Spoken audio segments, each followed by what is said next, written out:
Update. My 30 male wedding is 22 days away. I have been no contact with my dad's wife, both 60s, because she refused to apologize. He just told me he's not coming. How can I salvage this? Original post. My stepmom, Debbie, is a narcissist. She has been awful to my sister, 28 female, and me since they got together 18 years ago, and my dad has only enabled her. It's 100% an abusive relationship. She is extremely controlling and horrible to him as well. 2 years ago on my birthday, she brought up something traumatic she did to me years before, and bragged about it to say that her mistreating me is the reason I'm successful. I was angry. I worked with my psychiatrist to write a letter explaining my hurt and telling her that while I want a relationship with her, I will need an apology to move forward. She sent a letter back blaming me for a bunch of stuff from when I was a kid to justify her ill treatment and refusing to apologize. My response was, I'm sorry. I can't have a relationship if you don't respect me enough to apologize.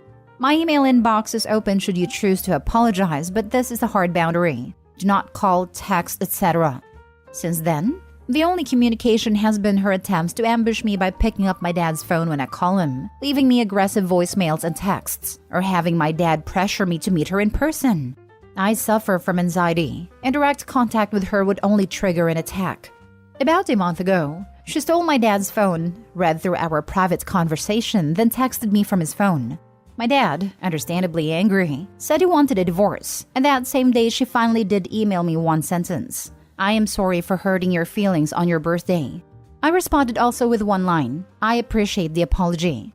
Then, nada again, from either of them. My dad left town to get some space.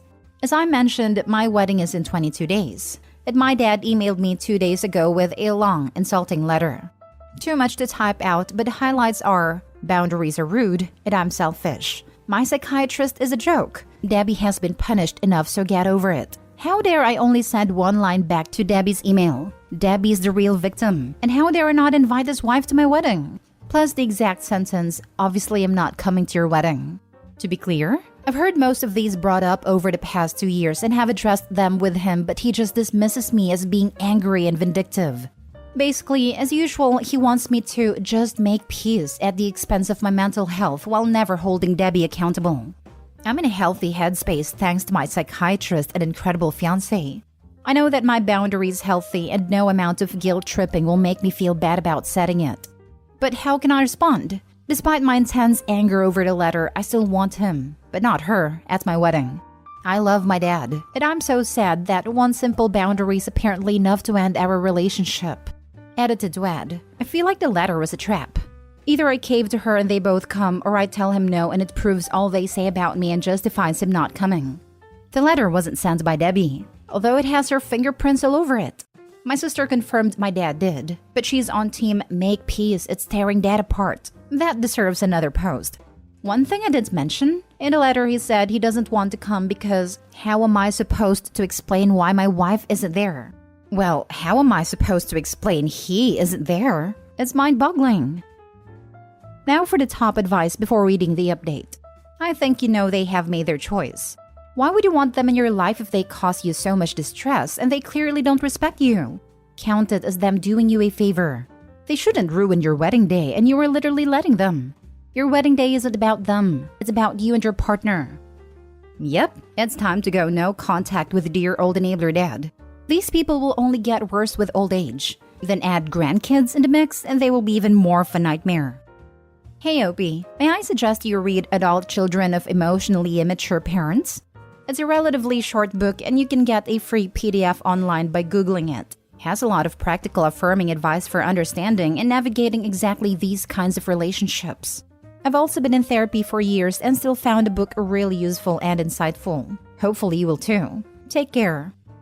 I will look into it. Thanks for sharing. Sounds very helpful. Honestly, you're being way too dismissive of your dad's actions. He's hurting you and he knows it. He's hoping that if he hurts you enough, you'll cave. Tell him you're sorry to hear that, but that you understand and will send pictures if he wants. Oof, this got me good. You're right, although I hate to admit it. And no, he doesn't get anything from me if he doesn't come. It's unforgivable and I won't have a relationship with him. Hey bro, let me tell you a little bit about my story. My daughter is from my first marriage and my current wife and her do not get along. At all. My wife has told me numerous times, I'll find something to do. You go see her. She's your daughter. And I do. I know you're not a woman, but I hope you still get my point. Yep, and he is so afraid of her that he actively lies or hides when we would see each other, both then and now. She'd get mad if he took my sister and me out to dinner when we were young, for spending her money since she was the breadwinner. So my dad would do it while she traveled for business and would pay cash so she wouldn't know. Even through this issue, we'd only ever meet for lunch and pay cash. He said, I feel like I have a mistress, and wasn't aware enough to see how messed up that is. I grew up in a similar situation, and the first thing I want to say is your father does not deserve a pass just because he didn't mistreat you in the same ways his wife did. He 100% allowed his child to be mistreated and did nothing. That is not acceptable without an apology. You should be incredibly proud of yourself for setting this boundary and for fighting your way to better mental health. I suffer from anxiety as a result of my father's and stepmother's upbringing, and I can truly appreciate the amount of growth it takes to claw your way to the other side of this. I think the toughest reality I've had to face as an adult, processing a traumatic, emotionally abusive upbringing from my stepmother, is that my father allowed it to happen. My father is very much bullied into submission by his wife, as you explained yours is, but that doesn't excuse anything. He made a choice then to not fight for his daughter, and now, even worse, he's aiding his wife in trying to emotionally tear you down. You don't need that in your life, bro.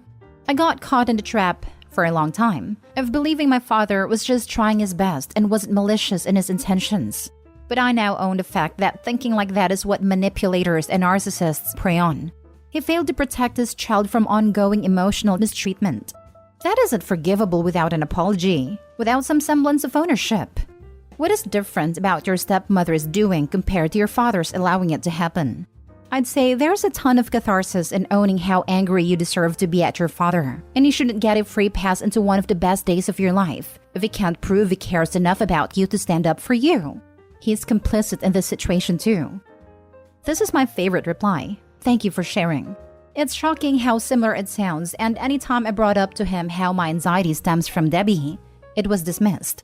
But it really did, and the way my dad taught me to deal with that was just to keep the peace at all costs, bend over backwards for Debbie, to make her happy because he's too afraid to stand up to her. I used to give him the benefit of the doubt too. Right now, my sister has been saying that type of thing. Don't you feel bad for Dad? He's in a really tough spot. He's really depressed. He's trying. Can you do it for his sake? I mean, he never stood up to her for our sake. Why would I? I'm going to send her your comment. Again, I really appreciate it. You spoke directly to my experience. And now for the update. The fun update is, I got married. My wife, still crazy to say, and I are so happy. And our wedding was the best day, full of the family and friends who love us the most. It was so incredible and full of memories we will cherish together forever. The not fun update is long and there's a lot that happened. Well, I sent back a response to my dad's original letter shortly after posting. I had a lot to say, but I kept it brief on the advice of some. Full text. I'm very hurt that you have chosen not to attend my wedding. However, I'm not surprised that you've once again chosen to appease Debbie's whims over my needs, happiness, and mental health as you've done for nearly 2 decades.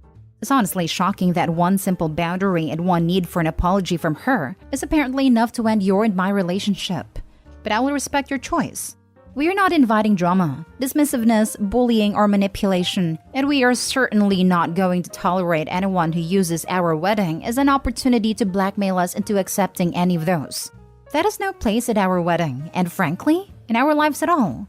I never got a response. However, he did call my mom, who is awesome by the way, and said the same crap he said in the email from the previous post, which she shut down. She astutely realized he was just trying to manipulate her into getting me to let Debbie come to the wedding.